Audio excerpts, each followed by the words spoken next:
그건 그런 뜻이 아니에요. 그 뜻 강좌 9번째 강의를 시작하겠습니다. 제9강의 제목은 갈릴리의 제자들은 즉시 모든 것을 버리고 예수님을 따랐을까입니다. 우리는 설교에서 예수님이 부르시면 즉시 순종해야 된다 이런 말을 많이 듣습니다. 그 대표적인 예로 이제 등장하는 인물이 갈릴리 해변에 있던 베드로, 안드레, 야고보, 요한입니다. 베드로와 안드레 형제는 마태복음 4장 20절에 보면 그들이 곧 그물을 버려두고 예수를 따르니라 이렇게 나오죠. 그 다음에 야고보와 요한은 곧 이어서 마태복음 4장 22절에 그들이 곧 배와 아버지를 버려두고 예수를 따랐다 이렇게 나옵니다. 그래서 보통 이제 두 가지가 강조가 되는데요. 곧, 즉시, 망설임도 없이 주님의 명령에 곧장 순종했다. 이게 이제 강조가 되고, 그 다음에 두 번째는 버려두고, 버렸다. 뭔가를 다 내려놓고 주님을 따랐다. 이제 이렇게 보통 설교가 진행이 되죠. 특히 이제 버린 항목 중에 그물을 버렸다. 그다음에 배를 버렸다. 아버지를 버렸다. 이게 하나하나씩 이제 적용할 것들이 많으니까 그런 것들을 이제 나열을 하면 감동적이고 우리도 이제 뭔가 순종을 할 때 즉시 다 내려놓고 따라야 되는구나 이런 생각이 듭니다. 근데 이렇게 이상적인 어떤 바른 이야기들이 이렇게 솔직히 저 뒤편에서는 진짜 사실과 이렇게 맞닿아서 생각할 때 뭔가 찜찜한 부분들이 있지요. 마태와 마가복음상으로 보면 예수님 사역의 초창기거든요. 이들을 만나신 게. 그런데 처음 만나는 사이예요. 근데 그들이 어떻게 모든 자기 생계를 팽개치고 이 처음 본 예수님을 이렇게 따를 수 있었을까?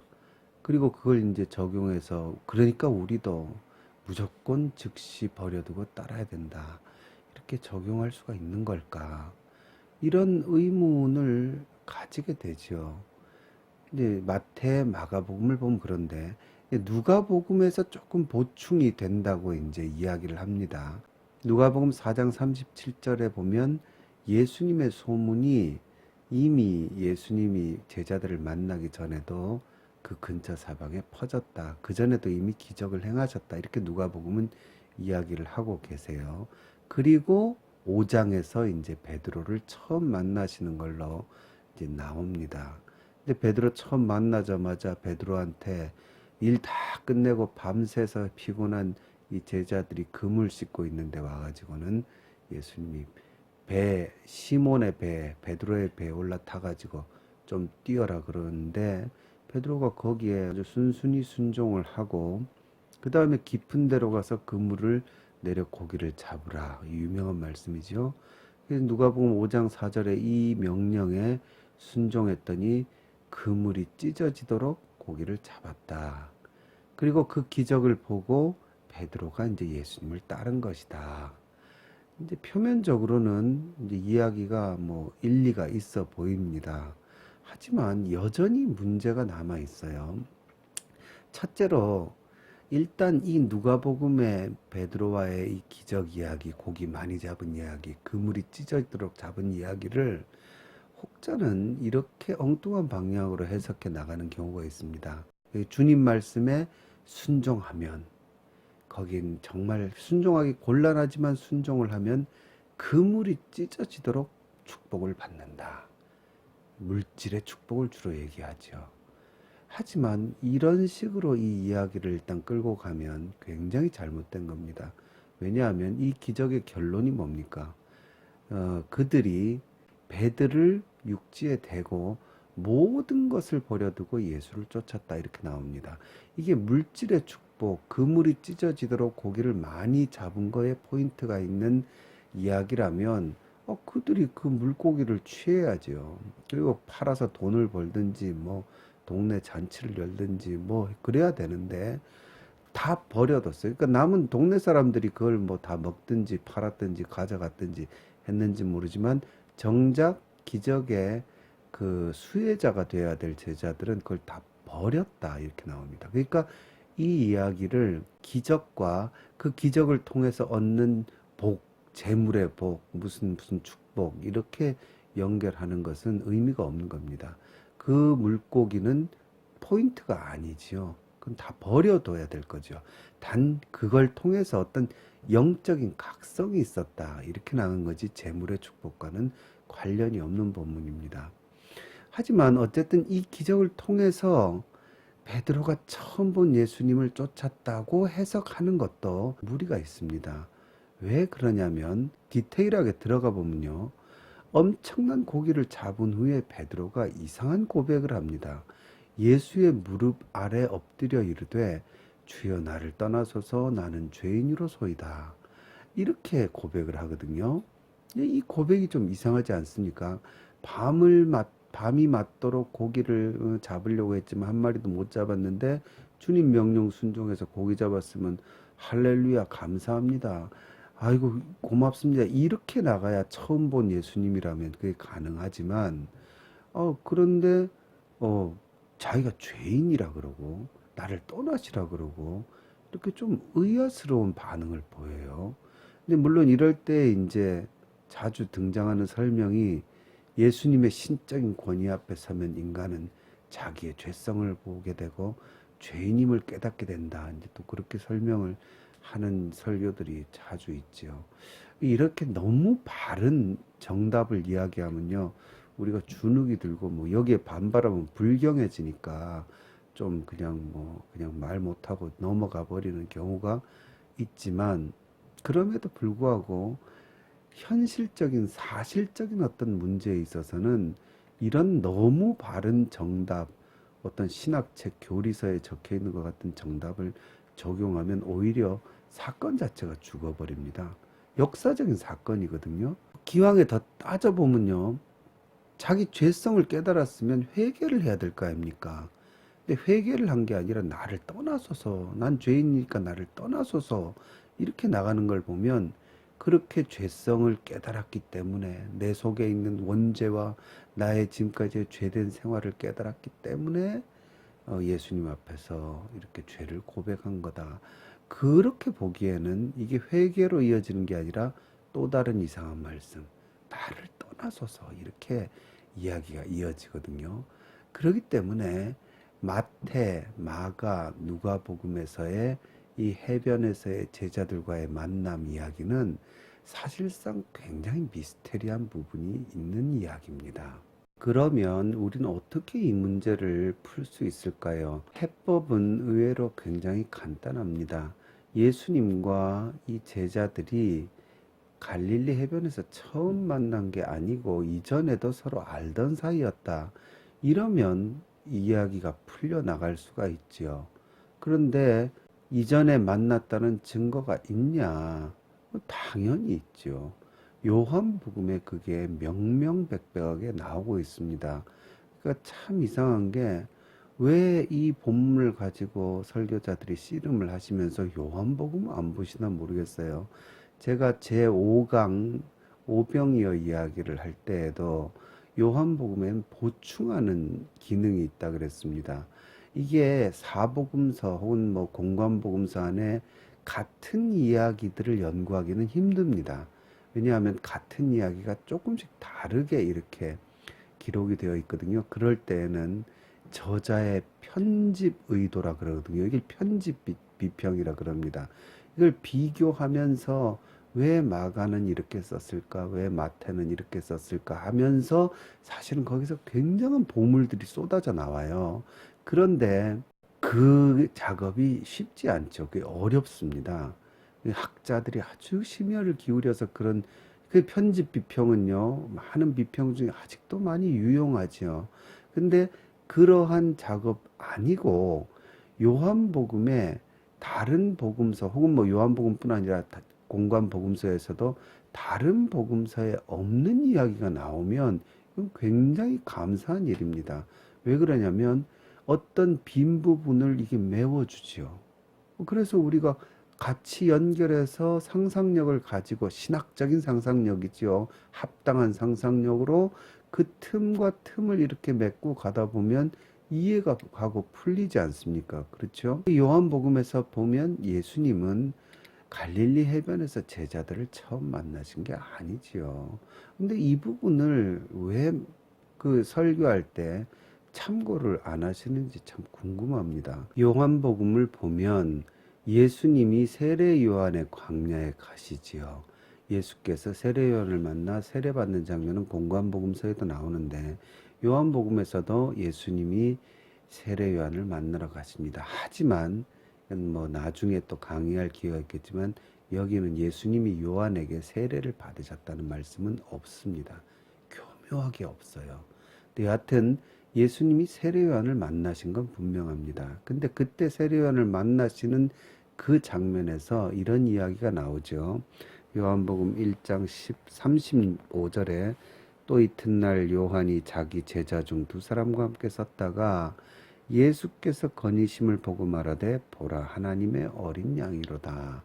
이렇게 예수님이 나보다 한 수 위다. 아니 한 수 위 정도가 아니라 예수님이 진짜다. 이런 이야기들을 요한이 자기 제자들에게 얘기를 했어요. 그랬더니 재미있는 일이 벌어지죠. 37절에 두 제자가 그의 말을 듣고 예수를 따랐다. 바꿔치기를 한 겁니다. 스승이 나보다 더 센 분이 나타났다. 저분이 진짜고 나는 가짜다. 이렇게 얘기하니까 아주 약삭 빠르고 머리가 좋은, 좋게 말하면 그렇고 다르게 말하면 참 의리 없는 제자들이죠. 요한의 좌우에 있는 거 보니까 굉장히 세례 요한과 가까웠던 제자들 같은데 이 세례 요한을 금방 배신해 버립니다. 그리고는 두 제자가 그의 말을 듣고 아이고 당신보다 더 센 분 그럼 난 찾아갑니다. 그리고 가죠. 아무리 세례 요한이 착하신 분이라도 기분이 별로 안 좋았겠죠. 그 장면에서는. 그렇지만 어쨌든 이 두 제자가 예수를 따라갑니다. 그래서 예수님 따라가서 결국 그 두 제자가 누구냐 여기 요한복음이 밝히는데 40절에 요한의 말을 듣고 세례 요한이지요. 예수를 따르는 두 사람 중에 하나는 시몬 베드로의 형제 안드레라. 얼마나 당황스럽지만 반가운 서술입니까? 뭔가 비밀의 열쇠를 탁 발견한 것 같죠. 공관복음서에 나오는 그 안드레가 세상에 세례 요한의 제자였대요. 그리고는 예수님 세례 요한 쫓아다니다가 예수님을 쫓아왔다는 거죠. 그리고는 시몬 베드로의 형제인 그 안드레가 41절에 예수님 쫓아온 다음에 그가 먼저 자기의 형제 시몬을 찾아 말하되 우리가 메시아를 만났다. 그리고는 42절에 데리고 예수께로 왔다. 그래서 예수께서 보시고 이르시되 내가 요한의 아들 시몬이니 장차 게바라 하리라 하시니라. 게바는 번역하면 베드로라. 게바는 이제 아람어, 당시 사람들이 쓰던 아람어, 히브리어랑 비슷한데 조금 다르죠. 그 아람어로 케파스. 그리고 이제 번역하면 이 헬라어로 된 성경이니까요. 헬라어 신약 성경에서는 베드로라. 이제 그렇게 친절하게 요한복음이 가르쳐 주죠. 여기서 벌써 안드레와 베드로 형제는 예수님을 이미 만난 사이로 나옵니다. 그리고 이 이름이 등장하지 않는 두 세례 요한의 두 제자가 따랐다 그랬지 않습니까? 이름이 등장하지 않는 이 한 제자는 무명의 제자는 사도 요한일 확률이 굉장히 높습니다. 사도 요한이라는 결정적인 증거는 없지만 교회 전통으로나 또 성경을 연구해 봐도 예수님의 애제자라 그러죠. 사랑받던 제자, 그가 사랑하시던 제자, 자기 이름을 끝내 밝히지 않지요. 사도 요한일 확률이 굉장히 높죠. 그러니까 어떻게 보면 예수님께서 갈릴리 해변에서 제자들을 만나시기 전에 요한, 안드레, 베드로를 이미 만나셨어요. 근데 그것뿐이 아닙니다. 계속해서 이튿날 43절에 예수께서 갈릴리로 나가려 하시다가 이번엔 빌립을 만났습니다. 그래서 나를 따르라 그래요. 그 빌립은 44절에 안드레와 베드로와 한 동네 베세다 사람을 다 서로 아는 사이들이에요. 그리고 빌립이 다시 제자가 되고 45절에 빌립은 나다나엘을 찾아서 또 나다나엘을 데리고 온 겁니다. 그리고 나다나엘도 예수님을 따르게 되죠. 근데 보통 이 나다나엘이 누구냐? 바돌로메라고 보죠. 바돌로메. 동관복음서에 보면 바돌로메는 항상 빌립과 짝을 이루어서 나옵니다. 그래서 이 바돌로메가 아마 나다나엘이었을 거라고 봅니다. 여하튼 이렇게 하면 지금 몇 명입니까?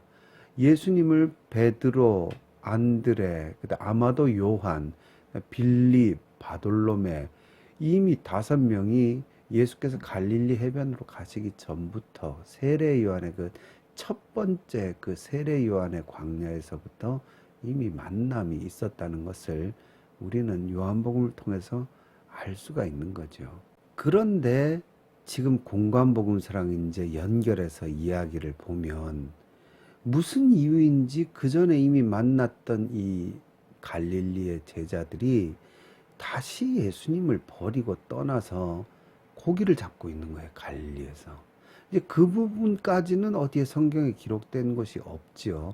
하지만 이제부터 신학적인 상상력을 발휘할 수 있죠. 여러분 우리가 뭐 이야기를 읽을 때는 상상을 발휘할 수 있지 않습니까? 여러 가지 해석이 나올 수 있지만 그래도 합당한 것들이 있죠. 우리가 어떻게 생각할 수 있겠습니까? 그들이 무슨 이유 때문인지 베드로와 제자들이 처음에 예수님 쫓아가다가 초창기에 아이고 뜨거라 이거 따라다니면 안 되겠다 이렇게 생각하고 도로 고기 잡으러 가버린 그런 상황이 있었던 거죠. 그 상황이 뭘까? 그건 뭐 정답을 우리가 알 수는 없지만 대충 추정은 할 수 있습니다. 어떻게 추정할 수 있냐면요. 요한복음에 예수님이 이 제자들을 데리시고는 요한복음 2장 13절부터 보시면 뭐가 나오냐면 예수님께서 성전, 이른바 성전 청결 사건, 이 청결이라는 말이 사실은 맞지 않습니다. 성전 폐쇄 사건입니다. 성전의 기능을 마비시켜버린 거죠. 근데 여하튼 그것도 뭐 나중에 설명드릴 때가 오겠지만 여하튼 채찍으로 노끈으로 채찍을 만드셔서 성전에서 그 뒤집어 엎으시죠. 이게 공관복음서랑 좀 다릅니다. 공관복음서는 십자가에 달리시던 그 주간에 예수님이, 그러니까 예수님의 공생의 마지막 즈음이죠. 그때에 이 성전을 채찍으로 다스리셨는데 지금은 요한복음은, 그래서 요한복음 보충의 성격이 있다는 겁니다. 요한복음은 초반에 예수님 사역의 시작에 이 일을 하십니다.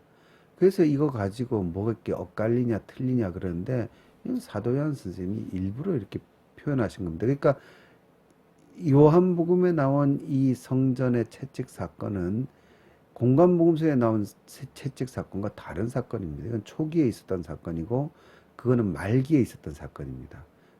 근데 어떻게 그걸 아느냐? 여기 보면 유대인의 유월절이 가까웠다. 이 유월절이 공관복음서에는 한 번밖에 안 나옵니다. 그래서 공관복음서를 읽으면 예수님의 활동이 1년 정도로 보입니다.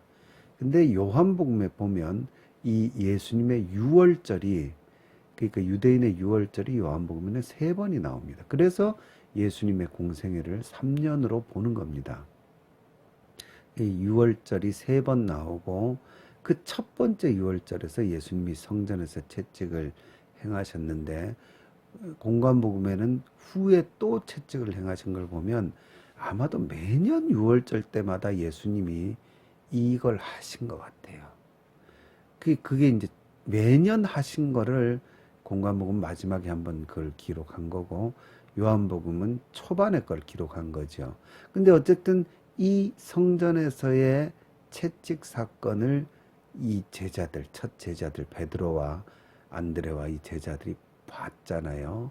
아마도 그걸 보고는 이건 너무 센데 이거 잘못하다가는 목숨이 이거 좀 위험하겠는데 아마 그렇게 생각을 했을 가능성이 저는 있다고 봅니다.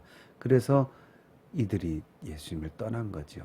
떠난 거는 또 일리가 있는 게 아까 그 안드레와 또 아마도 요한이 세례 요한을 쉽게 떠나버렸잖아요. 이 아들은 죄송합니다. 이분들은 스승을 당시에 성령 받기 전이니까 스승을 쉽게 이렇게 버리는 습성이 좀 있었다고도 어느 정도 볼 수 있는 거죠. 그래서 그냥 그들은 다시 갈릴리 해변으로 갔고 고기를 잡고 있는 상황이고 이런 상황에서 예수님이 배신자들을 다시 찾아오신 거죠. 이런 상황을 적용하면 이제 이야기가, 공관복음서의 이야기가 풀리기 시작하는 겁니다. 특히 누가복음의 상황, 그 좀 더 난해했던 상황이 이해가 가지요. 배신한 제자들을 찾아오셨으니까 베드로가 멀리 해변에서 예수님 모습이 나타났을 때 아마 움찔했을 겁니다. 밤새 고기 한 마리 못 잡고 금을 씻고 있는데 예수님이 나타나셔서 야, 네 배 좀 쓰자 그랬으니까 원래 어부들 한 성격하고 이 처음 보는 이 사람이 미쳤나, 내 배가 네 배가 이러면서 이제 뭐 항의를 해야 되지만, 화를 내야 되지만 그냥 아무 말 없이 이미 정박한 배를 다시 띄워서 예수님을 모시고, 그래서 한 배에 오르시니 그 배는 시몬의 배라 육지에서 조금 떼기를 청하시고, 그러니까 노를 저으라 이거예요. 그래서 배를 갖다가 운행을 하게 해서 이제 바닷가에 배를 띄우고 앉아서 저 육지에 있는 사람들을 가르치셨다 이렇게 나오죠. 근데 그 왜 아무 말도 안 했느냐? 아이, 스승님이 배신자를 찾아왔으니 자기가 뭔 할 얘기가 있습니까? 조용히 순종해야죠. 아이고, 스승님이 뭐라 하실까? 채찍 들고 휘두르시는 거 보면 한 성깔 하시던데 하고, 베드로도, 그 천하의 베드로도 아마 쫄아서 있었을 겁니다. 이제 그 이해가 가죠. 거기다가 나를 떠나소서 나는 죄인이로소이다. 이 죄인이다. 이 물론 죄성 뭐 이런 거지만 사실은 이제 정확히 말하면 이 스승을 배신하고 떠난 죄를 얘기하는 거죠. 그래서 기적을 목격하면서 예수님의 위엄을 다시 보면서 이분이 진짜 메시아구나 하는 그 깨달음을 이제 어느 정도 가지게 되면서 주님을 배신한 자기를 스스로 자책한 말이죠. 그래서 아이고 나 같은 놈 쓸모 없지 않습니까? 나를 떠나소서 나 죄인입니다. 이렇게 이제 자책을 하는 말을 고백을 드린 거죠. 그러니까 이해가 가죠. 그런 베드로와 제자들 예수님이 다시 사람을 낚는 어부가 되게 하겠다. 나를 따르라. 다시 나를 따르라고 하시니 그들이 공관복음서나 누가복음에 나오는 것처럼 곧 모든 것을 버려두고 주님을 따랐다. 이 이야기가 이제 맞아 떨어지는 겁니다. 여러분, 성경은 거룩한 책이지만요, 너무 그 책을 받들어서 사문서로 만들면 안 됩니다. 성경은 전체적으로 이야기책입니다. 공자왈, 맹자왈 이렇게 나가는 책이 아니고 이야기와 이야기의 힘이 그 안에 들어있는 겁니다. 그래서 예수님의 이야기를 처음 읽을 때는요, 저는 너무 거룩하게 막 무릎 꿇고 이렇게 읽는 것처럼 반대입니다.